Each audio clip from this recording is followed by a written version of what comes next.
Hello and welcome to another edition of News Showcase. I am Priya, Tamil Nadu's first artificial intelligence news presenter. Prime Minister Narendra Modi inaugurated India's longest sea bridge in Maharashtra state, which connects South Mumbai and Navi Mumbai. The bridge, named after late Prime Minister Atal Bihari Vajpayee, will reduce travel time between the 2 points to just 20 minutes from the current 2-hour drive. Motorists can hit a maximum speed of 100 kilometers an hour on the bridge, but motorcycles, tractors and auto rickshaws are not allowed on it. Atal Setu, or the Mumbai Trans-Harbour Link, is 21.8 kilometers long and built at a cost of nearly 18,000 crore rupees. Prime Minister Modi also laid the foundation stone for several projects worth over 30,000 crore rupees and held a road show on arrival in the state.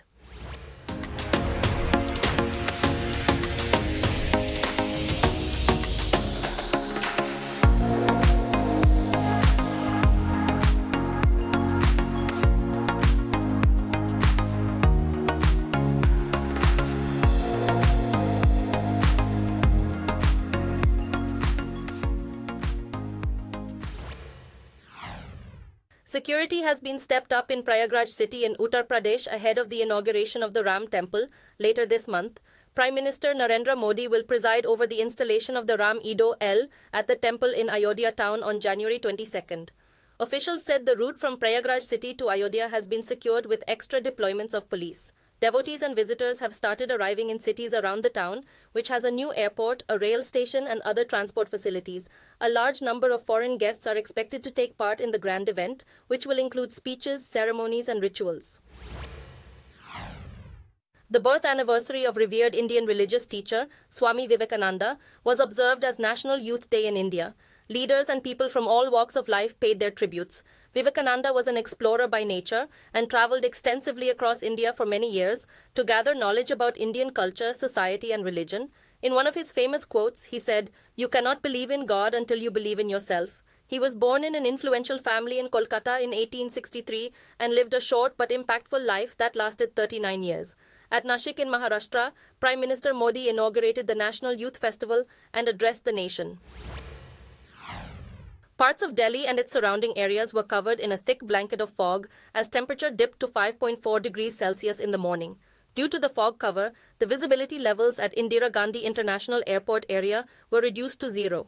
The Indian Meteorological Department also said that visibility dipped to zero in some parts of Delhi. The adverse conditions, however, did not have any major impact on flight operations. Delhi airport authorities issued an advisory urging passengers to contact their concerned airline for flight information before leaving for the airport. Northern India is in the grip of an intense cold wave, which has disrupted routine activities and affected air and ground transport systems in major cities and towns. In an operation led by the Directorate of Revenue, a 21-year-old Thai national was arrested at Mumbai airport on charges of cocaine trafficking. Acting on reliable information, the agents detained the woman as she arrived from Ethiopia. According to the Directorate of Revenue, during an extensive search, the individual's examination yielded no suspicious findings.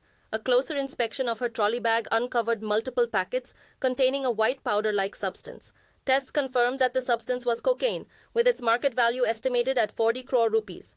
The woman, who travelled from Addis Ababa, has been booked under the Narcotic Drugs and Psychotropic Substances. Indian airports maintain a close surveillance of people arriving from outside the country to crack down on drug smuggling. Poll strategist Sunil Kanugolu has pulled out of the Congress party's campaign for the general election this year. Reports said the strategist will continue to work for the party in Haryana and Maharashtra. He is the second to leave the Congress campaign after Prashant Kishore quit 2 years ago in the midst of negotiations. The Congress party's electoral victories in Karnataka and Telangana were attributed to the strategies used by Kanugolu. A senior Congress party leader said the strategist was being merely redeployed to states where his skills are needed to win back states ruled by the BJP. Critics said the party lost in Rajasthan and Madhya Pradesh elections because leaders in those states did not agree with the analysis presented by Kanugolu. As Taiwan completes final preparations for a vote on Saturday to choose a new president, China has warned voters to make the right choice. Beijing said who among the three front-runners wins the election will decide whether Taiwan will go towards or away from China. It said a victory for Vice President William Lai is not good for the island. The soft-spoken 63-year-old from the governing Democratic Progressive Party is a staunch defender of the island's self-governing status. China also criticized U.S. rhetoric, which warned Beijing not to step up tension before the polls.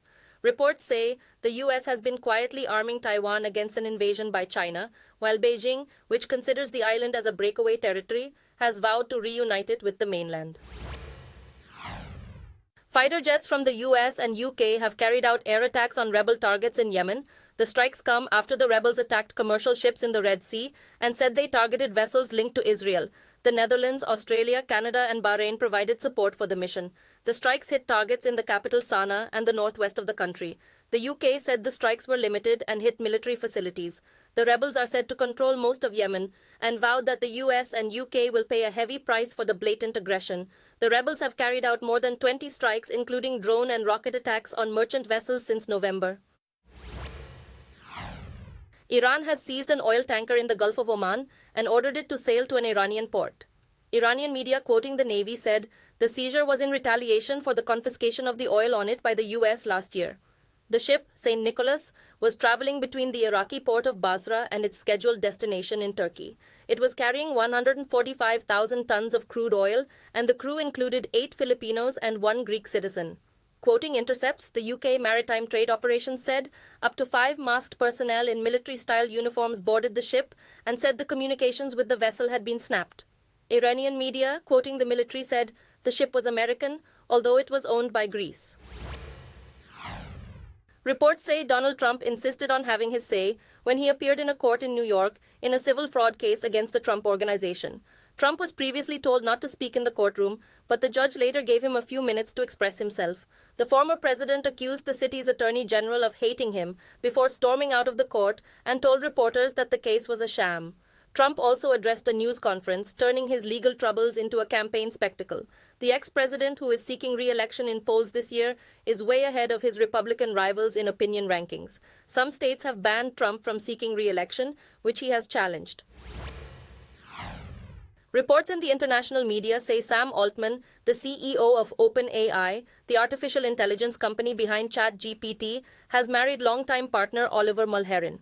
Photos circulating on social media showed the couple surrounded by palm trees and about a dozen guests at an unmarked beach location. Mullerin is an Australian software engineer who worked with Meta as well as a variety of AI projects. The couple were first seen together last year at a White House state dinner for visiting Indian Prime Minister Narendra Modi. Altman co-founded the firm as a non-profit in 2015 and kept a low profile. But as head of OpenAI, he stepped up his public profile and also appeared to testify before the US Congress.